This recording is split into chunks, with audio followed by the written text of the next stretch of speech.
Hello, everyone. Welcome to this live interview. Today, we're talking about new challenges for engineering careers. So, thanks for tuning in.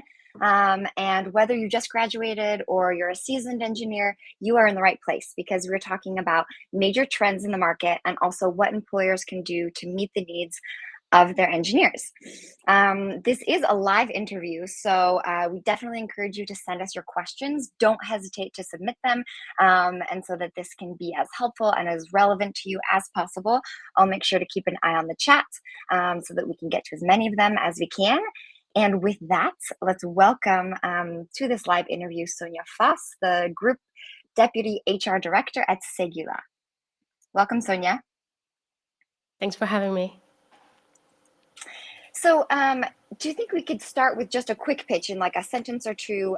Can you tell us about Segula? Yes, of course. Thanks everyone who is on the chat. So I'm very happy to be with you today. And yeah, a quick pitch of who is Segula. We are an engineering worldwide company with 12,000 engineers, basically in 30 countries. So more or less on each and every regions of the world. We're working with the industry, the global industry. So if you think about the major brands, for example, in the automotive business or the aerospace business or the railway, there's always, I would say, almost always a Segula engineer behind on the backstage working to make sure that the customer reach his goals. Great. And what prompted you to do this live interview? That's a good question. Thank you. I mean, basically, this is the first time that we do this and within Segula, and we are very happy again to have this chance to talk with the audience. The thing is that the engineering sectors is moving so fast today, and the industry is having so many needs that we really believed it was the good moment to talk to engineers. To tell them about what is expected in the near future and how they can fit in that new world. So that's one. And second point is also that we don't really talk to engineers too much. Usually, I would say the companies are not really taking the chance to talk to engineers. So we wanted to do that. We wanted to have that chance today and to give advices also to those who are listening to us. For sure. And I will note we just did this a version in French, and so we got lots of questions from everybody. And Sonia's great about just being really transparent and concrete in terms of advice, so that this can be actionable for you. So I hope that you take advantage of that. Let's get into the topic of like the title of our live.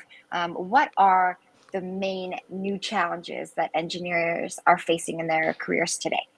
There are a lot of challenges. So actually, yes, that's why we're talking today to you engineers, and we want you to make sure that you know everything. And yes, I will be as transparent as you want, so don't hesitate to ask questions. So basically, there are a lot of challenges, but we can maybe summarize in three main challenges. The first one would be the technical challenge. And basically here, I'm talking about the industry of the future, or industry 4.0, that just rose 10 years ago, more or less, in the companies. And that we know that, for example, we're using a lot of digitalization in companies to faster some processes. We use artificial intelligence.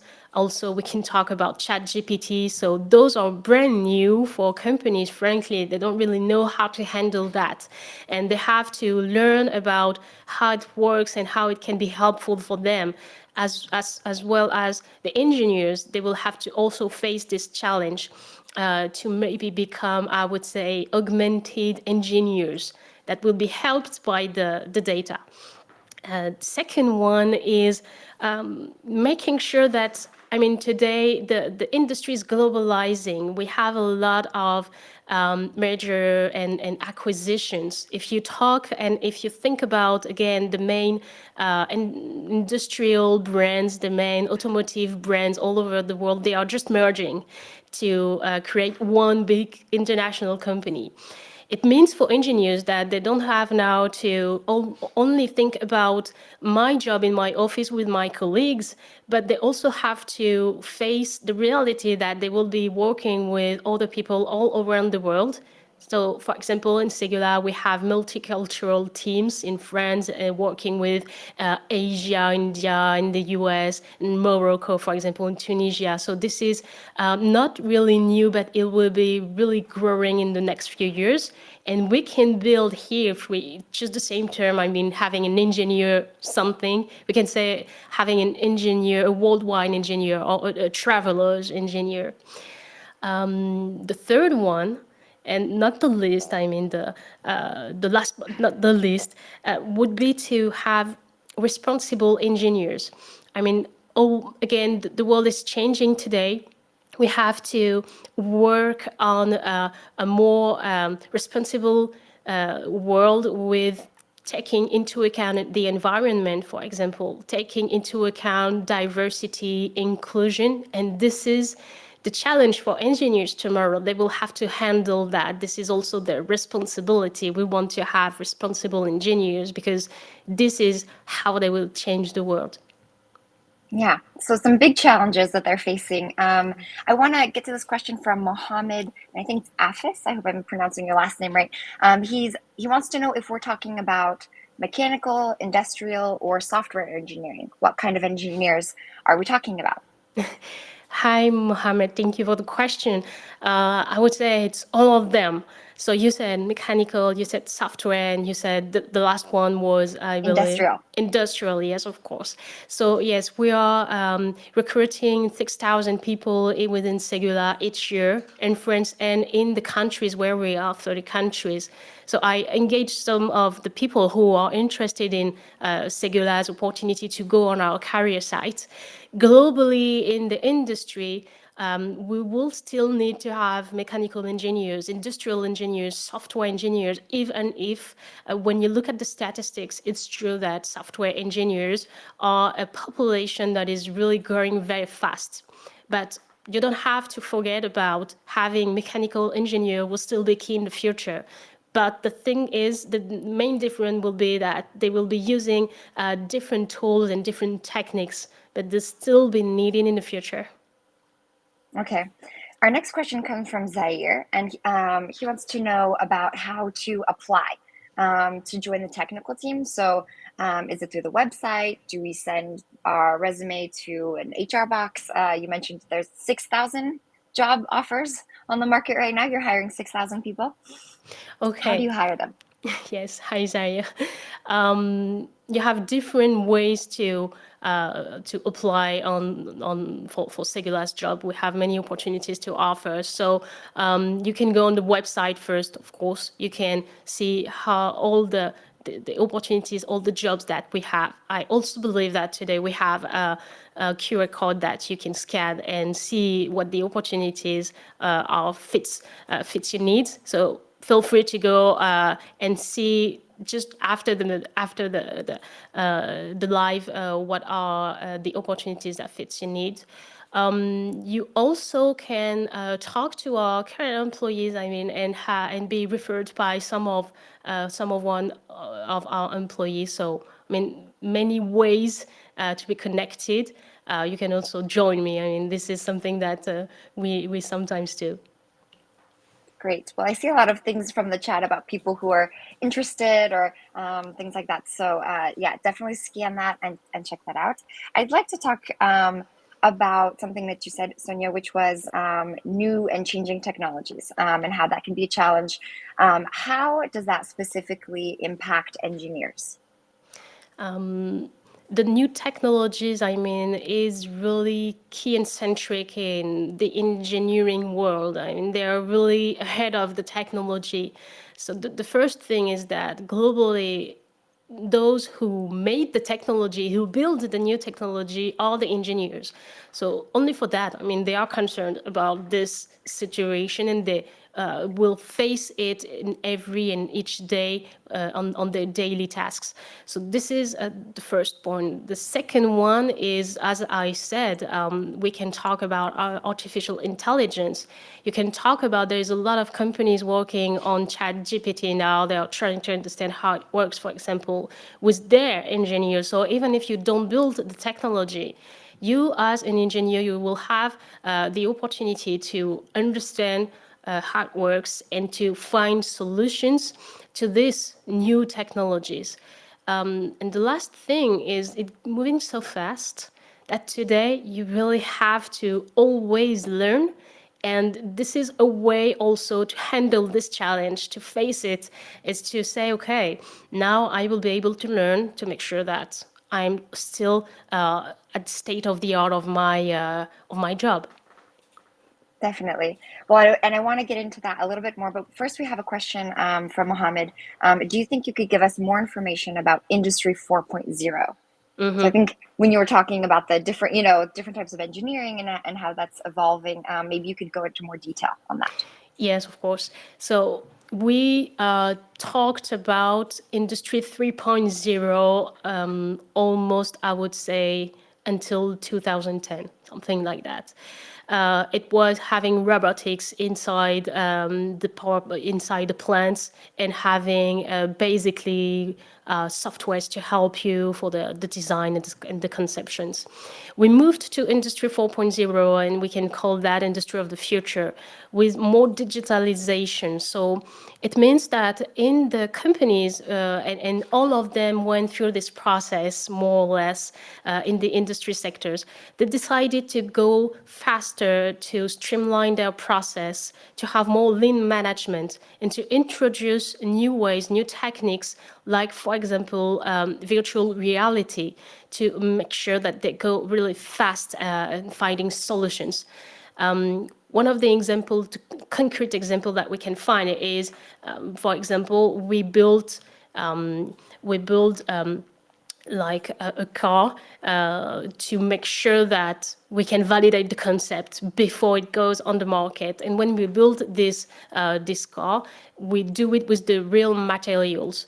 We did it this way 10 years ago, but today we really go to the virtual reality to design it with the help of the science and technology on software. And we can, with the virtual reality technology, we don't have to build with materials, we don't have to spend time and to spend money. We can really do it directly and have a clear vision of the validation of the project or not. So this is really Industry 4.0.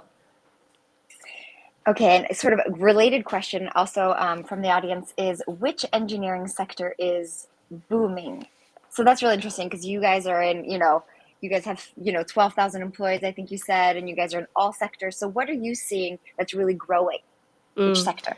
Yes, definitely.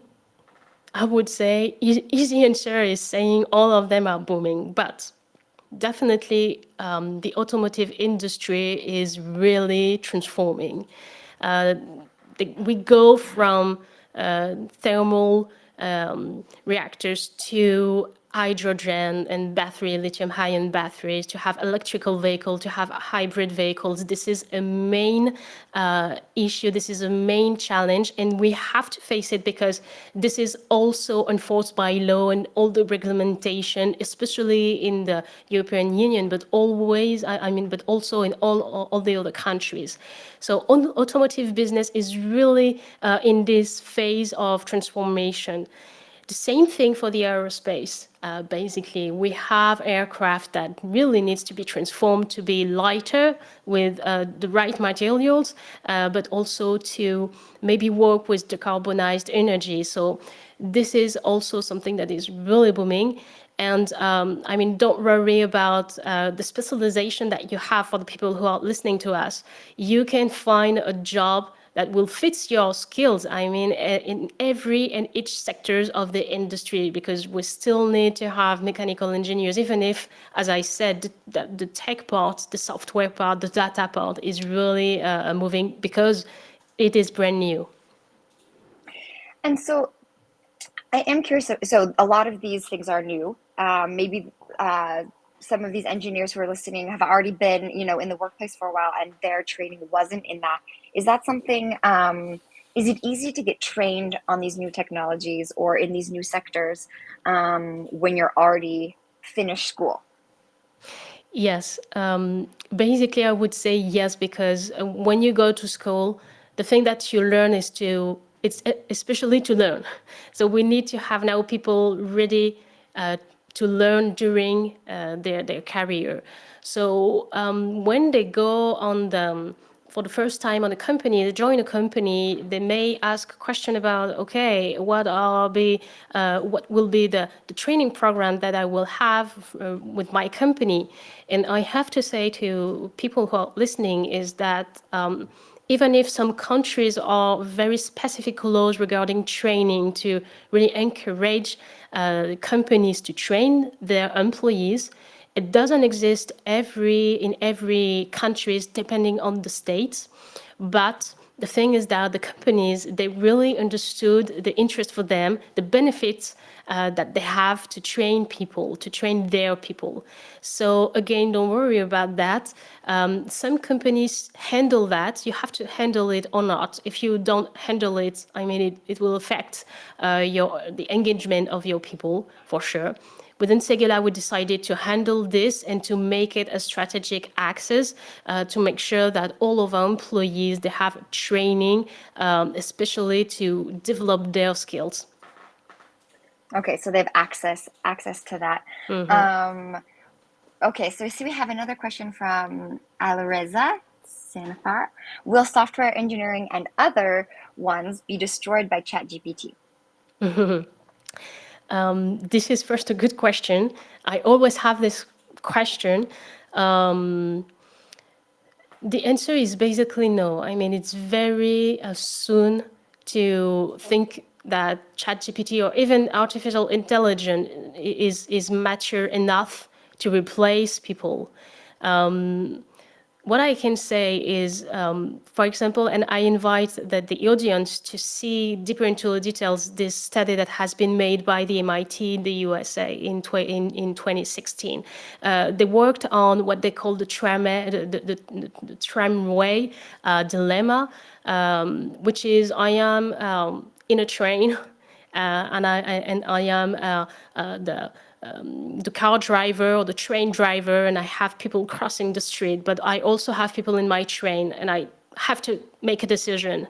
So those people from the MIT, they worked on that as they call the moral machine, to interview people, real people, millions of them, 2 million of them, to make sure that they take decisions as human beings, and then they translated that into the machine for the self-driving car industry, for example. So ChatGPT is now emerging. It is a technology that existed for 10 years or 20 years, but it's now emerging is in the daily life of everyone. But frankly, don't worry, it won't replace engineers. We'll still need engineer, and the G the gross domestic product of countries, for example, in the US, says that it shows that industry is representing more than 20% of that. So we are more in a way and in a perspective to have a more need of engineers than the contrary. Yeah, was what you were saying. So the augmented engineers. Exactly. I'd like, yeah, I'd like to talk about engagement a little bit, which is one of the challenges that you brought up in your intro. What does good engagement look like in an engineering career? Actually, good engagement really depends on what you believe you will be engaged in and why you will be engaged in a company. But mainly when you look at the statistics and you have interviews with people, and this is maybe the feedback that I can provide as a company today, is that people are really looking for the mission, the project. Is it going to be interesting? am I reaching excellence in engineering if I join this company? So, first of all, I would say this is one axe that we push for engagement. The second one is training. We already talked about that, and we still need to have this continuous learning each and every day when someone will join the company or will stay in the company. And maybe the last one of piece of engagement would be also how can I build my career. And one thing that companies can do, as I said also, they are globalizing today, they are really merging to make one big global company, is to offer international careers, to offer sectorial mobility, to make sure that it is always excited for people who are in the company.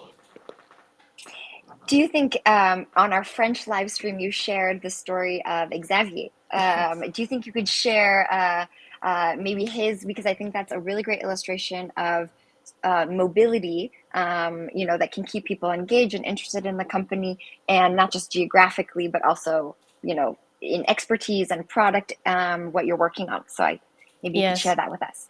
Yes, of course. So Xavier actually, yes, is an employee of Segula. He joined the company 10, 15 years ago in France. He started as an engineer in mechanical engineering. And a few years after, he wanted to move and take some management responsibility. So the company helped him to take this responsibility and to have this management role still in France. So here we are in sectorial mobility. Then in 2019, we opened a site in Germany, in Rüsselsheim, with hundreds of new Segura's employees, and he was really willing to join the journey and to go there. So he basically moved to Germany to have also this management role. So now we are more on a geographic mobility, and he stays 2 to 3 years there.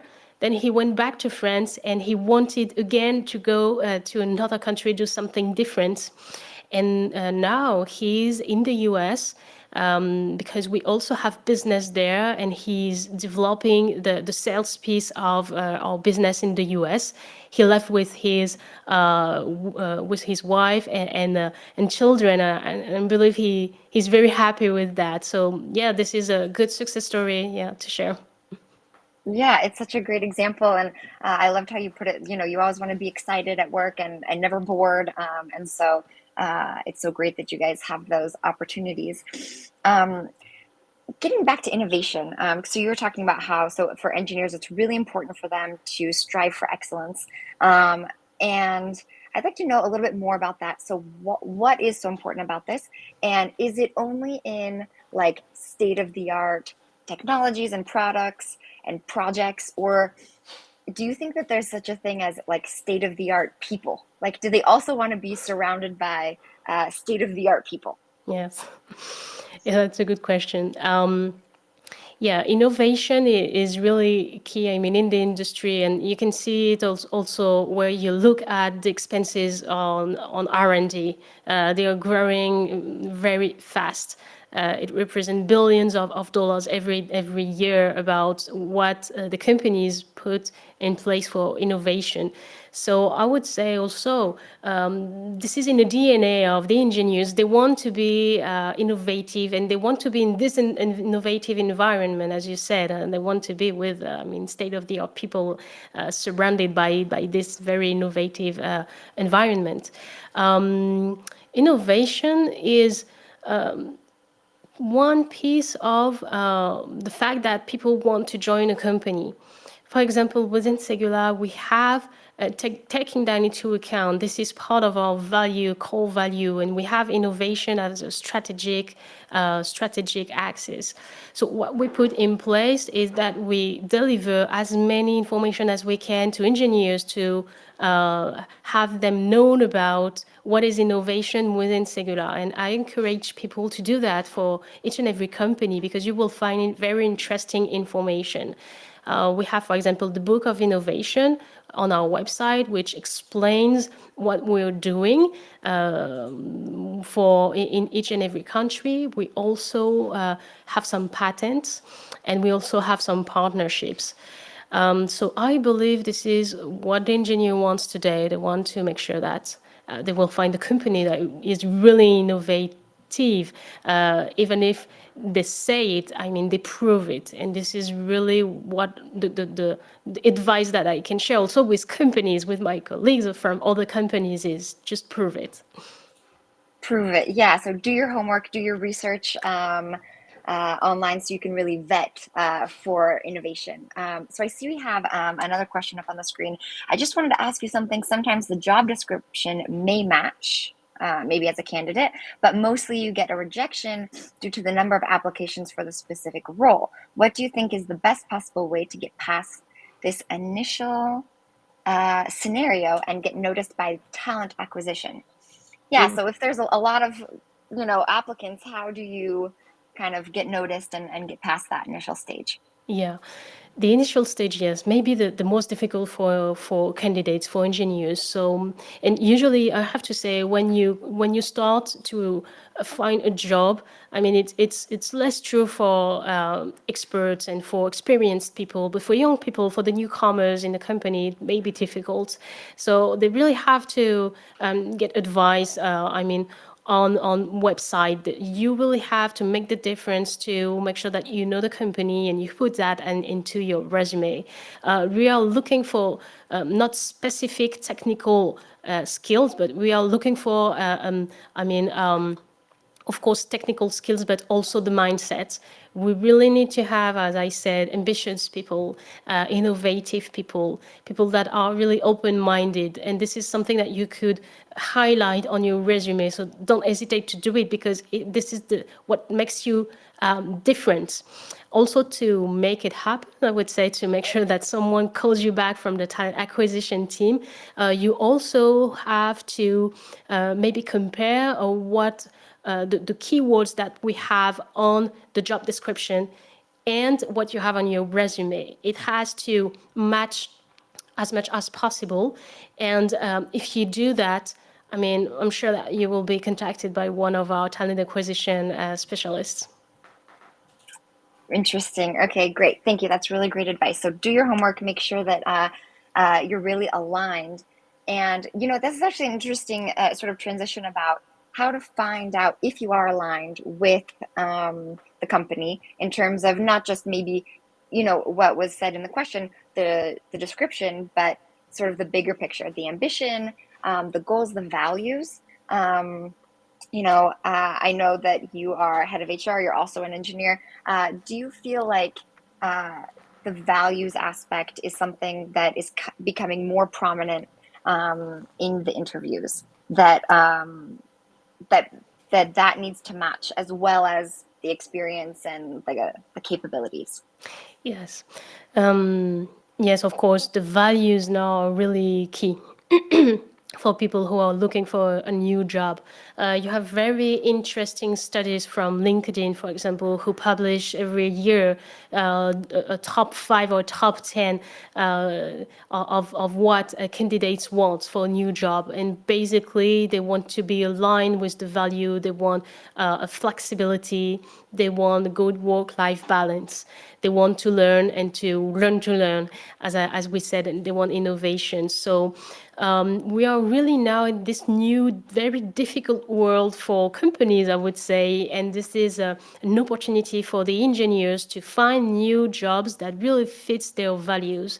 So from the companies now, they have to really have a good employer branding and to deliver the message that we do that, and we do things for environment, we do things for industry, we do within Segula, for example, in our employee branding, who is on our website, but also the candidate, they really have to do also this homework, as you said, and to really see if this match, because the companies, they have to be transparent today. They have to say what they do and what they don't do, and this is really helping for the candidates. So I would say now the the master is the candidate, and this is more the company who needs to prove that he can work with you. Yeah. So have you put anything in place at Segula, or that in response to some of these, right? That people want work-life balance, they want flexibility, they want to see that it's not necessarily greenwashing, but that there's actually action being taken. What have you put into place so that to kind of make engineers happy on those points? Yeah. Several things. So if we talk about innovation, for example, we have 200 projects of innovation every year with our engineers. They are working on that. One of them is called Green Delhi River. Green Delhi River, this is an example that I can share with people who are listening to us because it will be displayed during the Olympic Games next year in 2024. And this is a product that goes into the scene, La Seine in Paris, and who is able to convey very strong materials, very low materials with 100% of decarbonized energy. So this is one example of what we do. Book of Innovation is full of those examples, for example, to see for you guys if you want to have a look at that. Another thing that we put in place to match with the value, and we know that people want to have more diversity, more inclusion in companies, we created a club that we called WINS, Women Engineering in Segula. Basically, this is this group of people that make sure that we promote women career within the company, and we can have this equality, and we can also have this diversity. As we said, we are a global, worldwide company. So those are really two examples, but an advice that I can share with you also that are listening is if you have an interview with our talent acquisition or one talent acquisition specialist, don't hesitate to ask specific questions. I think, Kayla, your question was very good, and you can take example of that question to say, okay, what are you concretely doing? Or talent acquisition specialists, they are really trained. They know perfectly what we do in the company, but so they can share that with you transparently. They can also answer the questions that you may have.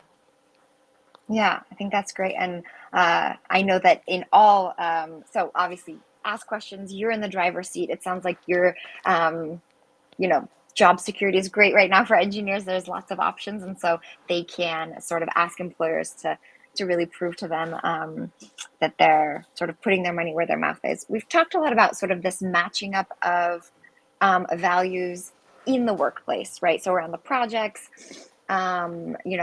getting diversity, which is super needed in engineering, of course, in the workplace. Are there also things going on around like your personal life? And I know we saw a big boom of this post COVID, right? Everyone's working from home. Now it's sort of blended personal life and professional life. Is this something that's now that a lot of people have transitioned to go back to the office that is still really important? This flexibility around personal and professional life.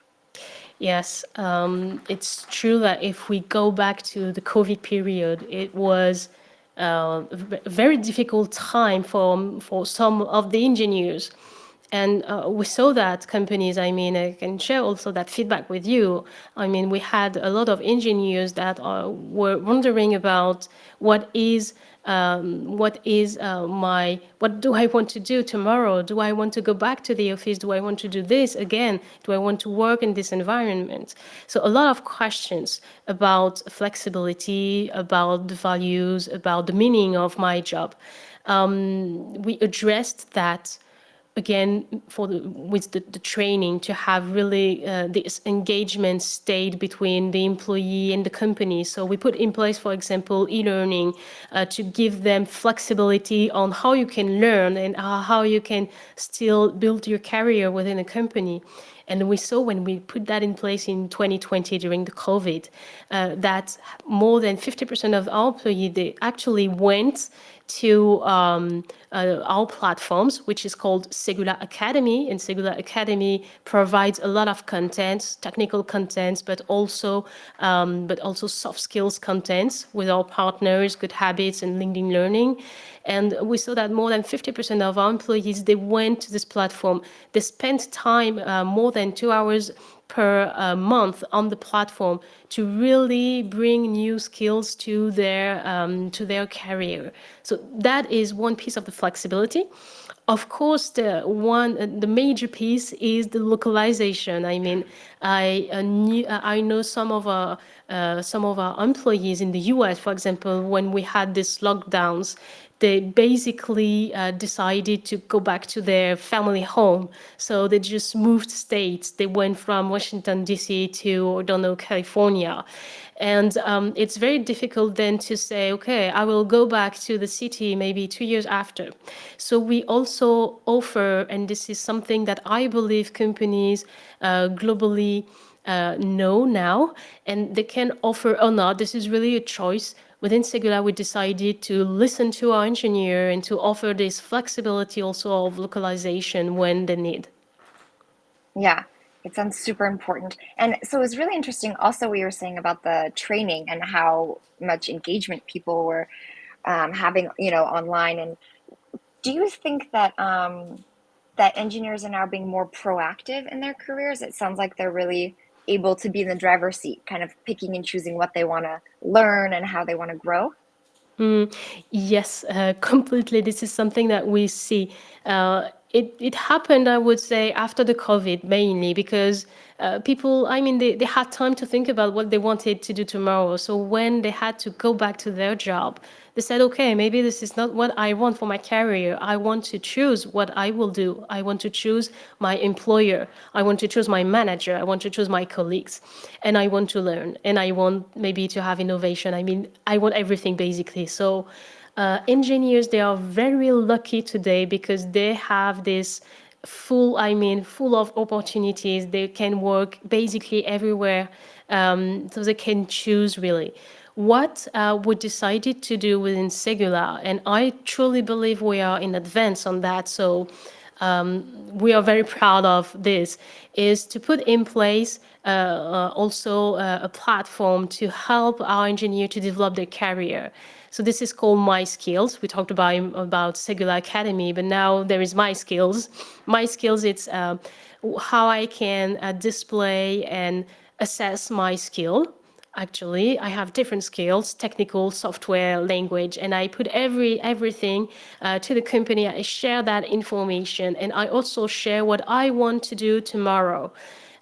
That information is then used by the manager to have the discussion with the employee and say, okay, I understand what you can do and I understand what you want to do. So I'm listening to you. We will find together what is your next career. But this is really important to have the real match and keep the engagement. Yeah. Well, that's so great. You guys have so many great resources. And I know that time is going quick. I'm going to try to get to questions that are people are sending in the chat. So this is from Alareza, and the question is, what are the HR decisions for hiring a person in the US and Germany? What are the differences between destinations?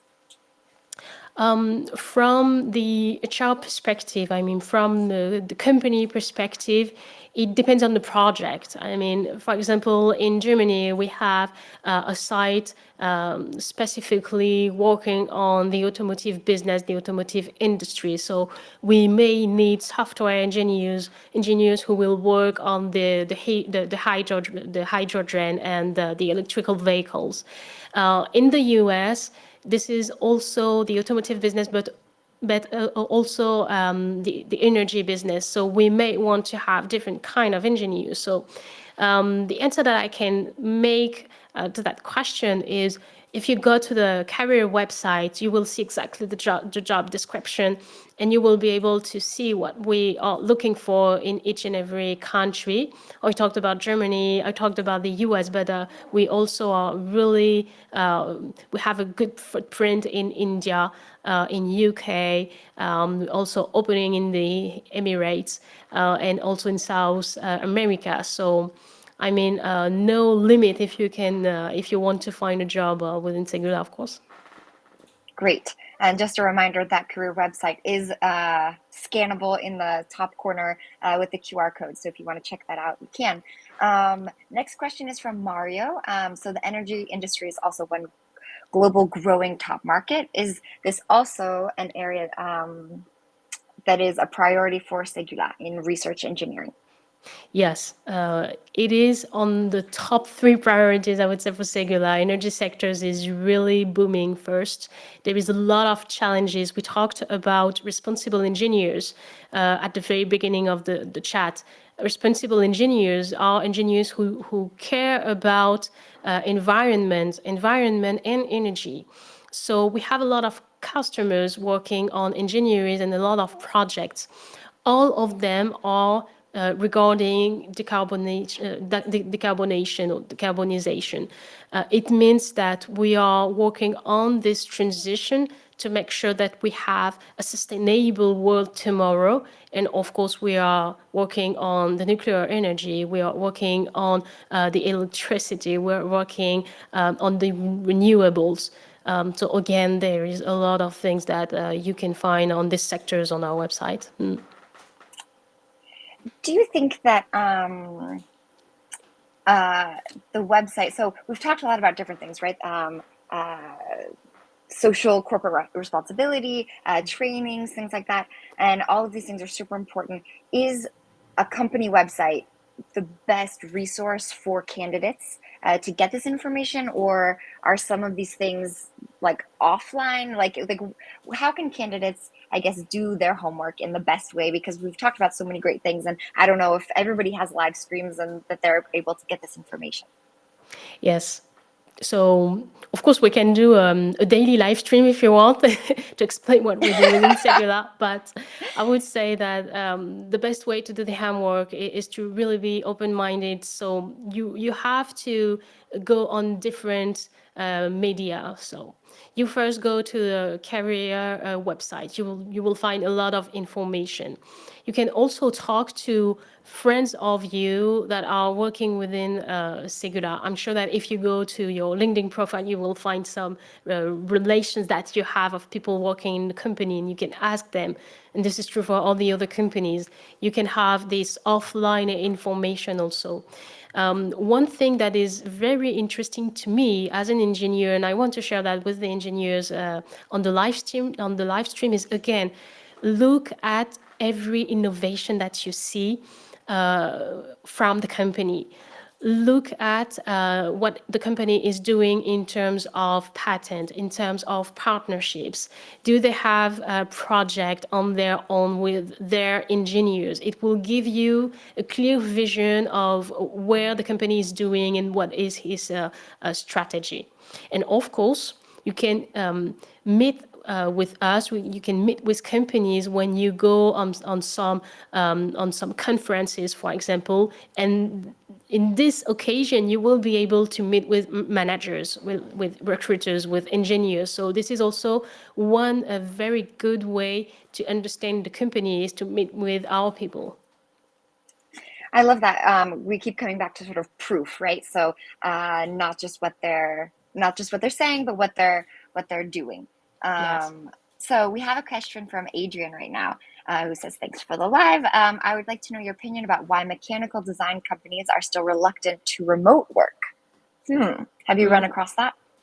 Yeah, this is a very good question. So thank you, Adrian. I'm going to try to answer this question. I truly believe that industry is moving faster than mindset. I would say it this way. So it means that industry and technology allows people to work with flexibility from home, for example. But the thing is that some companies, they don't want to take that into account. So it really depends on the culture of the company. Is the culture oriented to, again, innovation, to proximity? Within Segula, we have that proximity into our values, our core values. So it means that our managers, they are on the field, and even if there is home office, they just stay connected to make sure that there is this link. So I would say all the companies are not now ready. This is a choice that they made.